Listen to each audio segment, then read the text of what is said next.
So let's start over there in Jacksonville. Jacksonville with a comeback victory over the Ravens. 2-point conversion to win the game late. But Doug Peterson was walking off the field with his hands raised high. Yep. It was a great moment for Jacksonville. Him and his quarterback hug on the sideline after the game. What does a win like this do for Peterson and what he's trying to build in Jacksonville? Oh, it helps cement it. And I think you saw Trevor Lawrence grow up a little bit. That's the type of drive that as a young quarterback, if you don't have a couple of those, you haven't matured. He threw a dime for the touchdown, and he followed it up with a beautiful pass and a 2-point conversion. That's a huge win for them. Yeah, I think that's what you would call a program win, a statement win, something that they're going to build upon. Also, shout out the mascot just rolling out in a thong. Good for him. I don't know what the hell I was even seeing. How about this, David? Shout out to Mike for telling me, take the Jags. When it doesn't, and shout out C-Town 216. I told you, when it doesn't add up, you just take the points. Yep. Got to do it. America's quarterback, Jacoby Brissett. By the way, are we done with Lamar now? Can people start coming to my side of things? Nope. Done with Lamar? I'm not done with Lamar. No. Not done with Lamar. But I will say this. Let's talk about the other team in the Ravens division. Because of the Ravens' loss and this team's win, the Bengals are now atop and tied at the top of the AFC North, beating the Titans. Cue up Sam Ehlinger. We're back. And that's what I was going to get to because they get Chase back this week. And similar run. I'll keep saying it to you. The name you need to credit is Lou Anarumo. Their defensive coordinator, they're the Michigan of the NFL. You don't score on them in the second half. You just don't do it. They're back, baby. Yeah. By the way, I want what Burrow was wearing into the stadium yesterday. That's how I'm rolling into a national title game if I'm a Michigan fan. Where do I get that jacket, David? Good question. I would love to get that jacket. Me and Rico, it's gonna be Dumb and Dumber. We're gonna wear matching ones. Well, you know what, David? He is the black quarterback.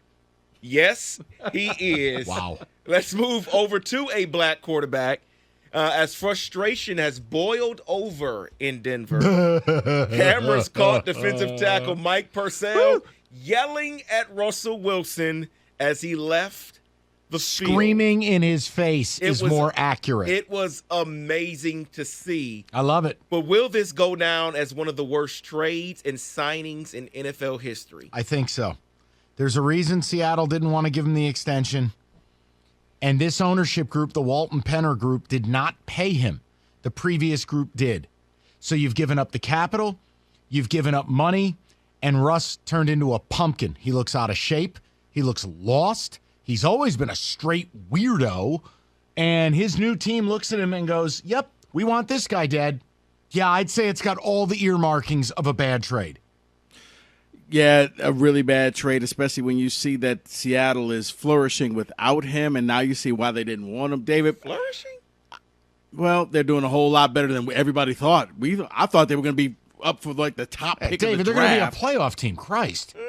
They've lost a few. So hey, do me a favor. When you're not looking up at them in the standings as a Steeler fan, you get to comment.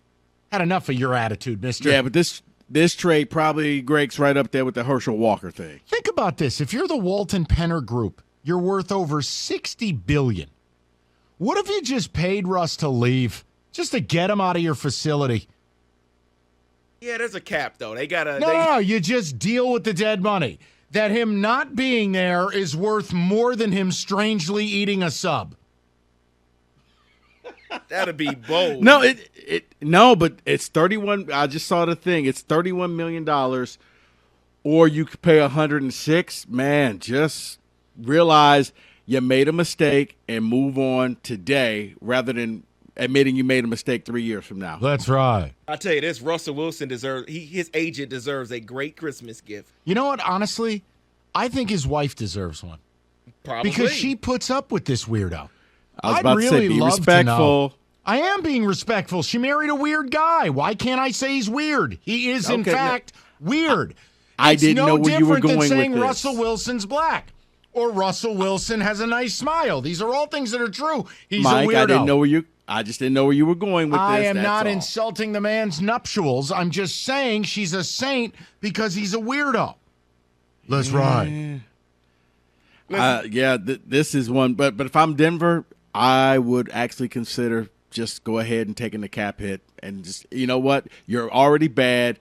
Burn it down, and we'll see you in a couple years. Think about the money you make on interest if you have $60 billion in net worth.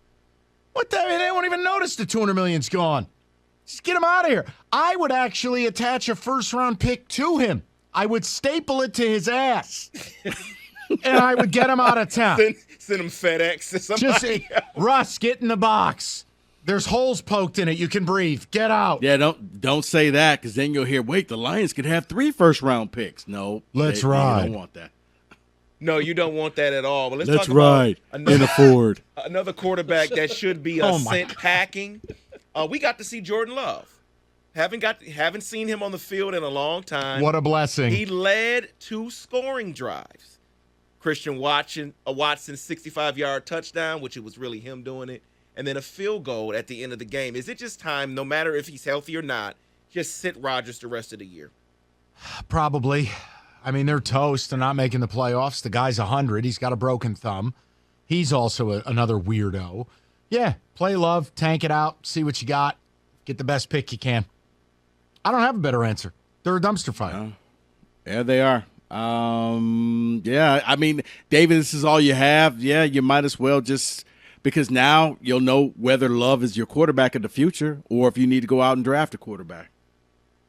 And let's close it out here with a few quick takes in the college ranks because there was a lot of coaching moves and decisions that happened over the weekend. Matt Rule going to Nebraska. Good hire. Also bringing his former offensive coordinator, Marcus Satterfield, with him. Luke Fickell going to Wisconsin. Don't love it.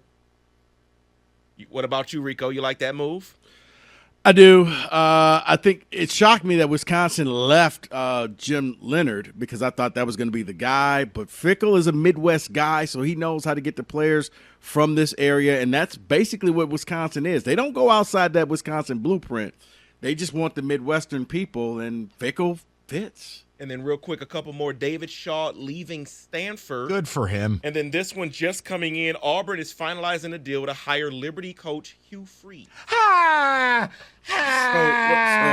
Maybe is he going to coach from the hospital bed?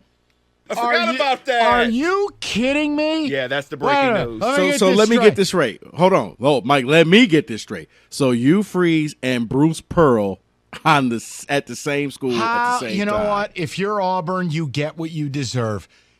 You sit there. You run out Brian Harsons and the boosters who think I'm smart.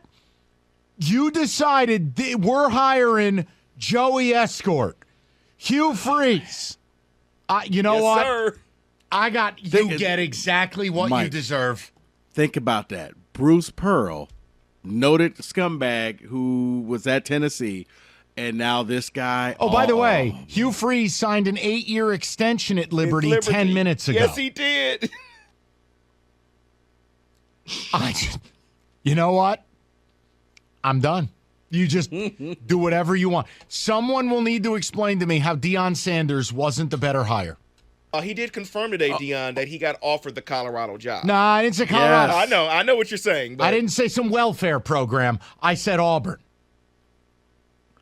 We'll see what happens with Deion. I was going to bring that up, David. Did you see what was going on with Deion and Colorado? By the way, how about poor Cadillac Williams? Guy's coaching his ass off. They go hire this bum. You may as well give the job to Cadillac. Well, Cadillac's probably going to get a raise, and he's going to be the chief of staff, coaching, waiting. Just waiting for Freeze to do something stupid, and then he'll get the job. Which he will, and that is in. Wow. Oh, wait, David, real quick, by the way, according to ESPN, Mike's going to love this. Guess who has a better shot of making the college football playoff, Ohio State or Alabama? I don't care. It would be Ohio State at like 83%. You know what? I don't want to hear it. I'm just going to act like a Karen. I don't want to hear it. And that is in football today. I want to talk to your manager.